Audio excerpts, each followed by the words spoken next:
or a sunset? Sunrise?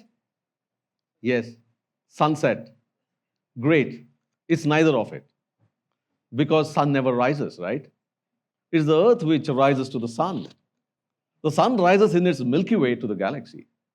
So this is how we have been taught differently, and there's nothing wrong with that. But now we understand, we look at things different perspective. With that, now I ask you this question. How much of me is made up of human cells? Now that is another question we need to think about. I'm going to surprise you. Now some thoughts must have come in your mind. Nearly 2/3 of our body is made up of microbial cells. We always think we are completely human cells. We are human beings. We know everything, and we are the humans, right? So human cells, it is pretty much anthropocentric approach towards ourselves that we are. But it's the microbes which dominate our life. Microbes means it has bacteria, it has viruses, it has got parasites, it has got fungi, everything together, but they're all good ones. They're not bad guys. We always think microbes, germs, danger. That's how we've been taught about. But that's not the case. Microbes are our integral part, and they are the major. So every time we think about ourselves, think me or it's the microbes. Because microbes came into existence around 3.5 billion years ago. Whereas human beings, we are about 200,000 years ago is when humans started evolving. So microbes are our senior partners in life. They are the ones who are more wise, because as we grow older, we are supposed to be wiser. So I believe it is microbes which are much wiser than us. So in the evolution, microbes dominate us. And then they are not just our seniors. They are the builders of our life. We may think, we build the life around us and we are the ones who control everything in this life. But actually, if you see, with the majority of them being in us, they are the builders of our health and also the ecosystem around us. And as we grow, they are the ones who build and strengthen our immune system. We always think other way around, right? When you think of infections, you think, oh, they are dangerous, bacteria are very bad and things like that. But the whole idea has to be changing now. That is the reason I put the picture about sunrise, sunset, beginning, to change your perspective that microbes are not bad. They are very, very, very good for us. You eat your curd, the idli, dosa, and other fermented drinks. They are all the products of microbes. They are working for us, not only inside us, but also outside us. And they also are managing the whole ecosystem of this planet Earth. Now think about it. If they were not there, there's so many things that would go very bad. And so microbes are also teaching us wisdom in a way through the nature itself. So never think of microbes as bad guys anymore. They are very good. In fact, they are the ones who help us in absorbing a lot of nutrition. We may think, oh, we make everything in ourselves, right? Because we exercise, we eat food and everything by ourselves. But what has microbes got to do in this one? As a matter of fact, plenty of nutrition comes from the microbes as well to us. In addition to that, they help us in absorbing certain nutrition from the food that we eat. They do some amount of fermentation in the food. So many things, vitamin absorption. So start loving the microbes now onwards. Don't hate them, because they're very good for us. And also they prevent inflammation. And always remember, we have to have a balance. Now don't start thinking, okay, there's microbes, I'm going to lick it up now. Let's not do that. Let us be cautious that we don't consciously go and start absorbing or eating microbes.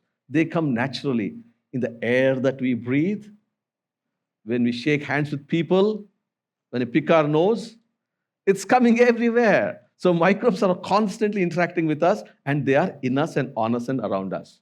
So when we nourish the microbes, we nourish also our mind. I'll tell you why. There is something known as the gut-brain axis. Today I feel very happy. I feel a bit of queasiness in the stomach. This is all the microbes. Do you know that? We call microbes as the second brain. We call it a second brain because a lot of neurological conditions or the neurological status of our mind and everything is controlled by the microbes. So microbes are very important even in the way we feel. Tomorrow you feel very happy. Thank you, microbes.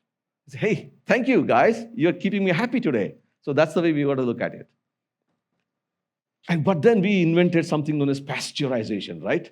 Pasteurization is we kill the microbes in the system so that we have a healthy milk. And that's a good one to do because there's some bad guys who can come from the environment into us. So that's the reason we have to pasteurize.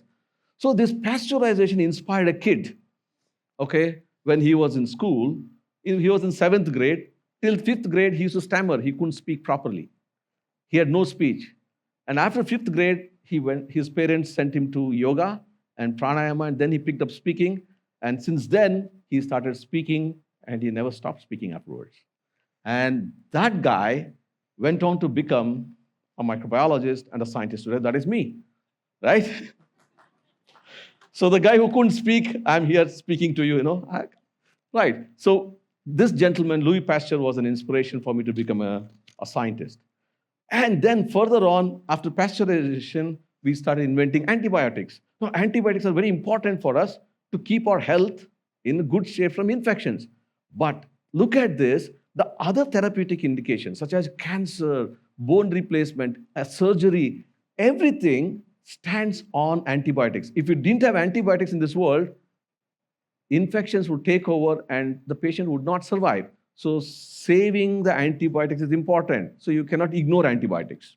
Now in this antibiotic, there was a discovery idea. We have to do something.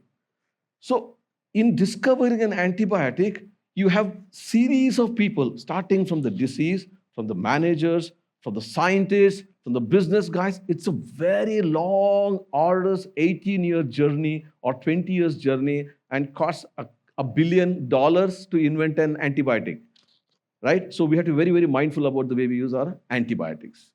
And it has got several stages, see, from beginning till the end. The first stage is where invention happens, right? The invention is what I'm talking to you about, Enmetazobactam. That's the drug. The stammering kid became part of the journey of inventing this Enmetazobactam, right? And this is the drug, it was never invented by one person. So we have a team of scientists. Several people are involved. My major partner in this is UP Senthil Kumar, who is the medicinal chemist. He and I are the ones who could take this to a certain stage. And then comes other people, like Sridhar Narayanan, like plenty of other scientists who came along, and they all worked together, and we further made this compound into a drug today, being the first ever India-invented drug to be approved by US FDA. That's historic for the country. Right? Thank you for that. So that's where it is. It's called as Orblicef in India, owned by Orchid Pharma. Right? It was at Orchid Pharma invented. Now look at this one. It is such a beautiful thing. Who is helping us get the new antibiotics? The top line, what they show is they are all the organisms, and in the circles you see the antibiotics. It is the microbes. Microbes are helping us to invent newer molecules. It is out of thin air also you can, through some chemical reactions, but most of the antibiotics invented are from the microbes themselves. Okay? And we have deployed microbes in the last 100 years in every area, not only human beings, we use it in animal health, we use it in poultry, we use it in farming. Everywhere we have deployed so much, now that is becoming a dangerous situation. Imagine, familiarity breeds contempt, right?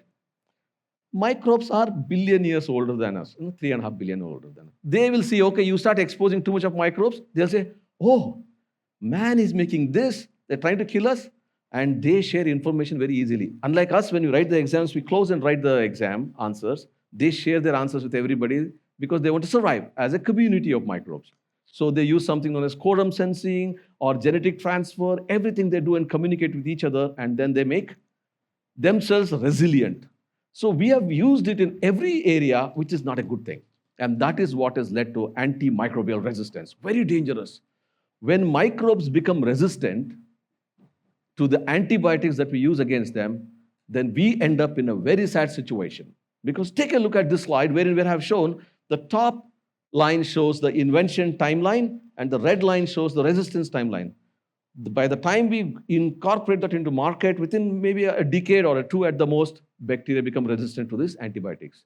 Remember, there's a slight correction. Everybody thinks, I become resistant or the antibiotic becomes resistant. No, it is the microbes which become resistant to the antimicrobial agents.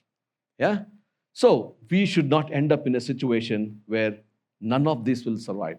A simple cut, you'll be playing in the school and you have a cut, nothing can save you. So we have to save these antibiotics. Because as of now, if you take a look at it, this graph from the population index, lifespan is increasing. It is constantly increasing lifespan. Now, this lifespan increasing could become just a dream and not a reality if we do not have antibiotics with us. Take a look at this world. Very few of us are going to survive, and maximum 30 to 40 years, Shashtabdi is going to be like a great celebration again back like in olden days otherwise. So we have to save these antimicrobial agents. It's a time to wake up and focus on how we treat our microbes. We have to love them. They are very much important for us. We have to protect the good microbes which are on us. Don't start using sanitizer all the time.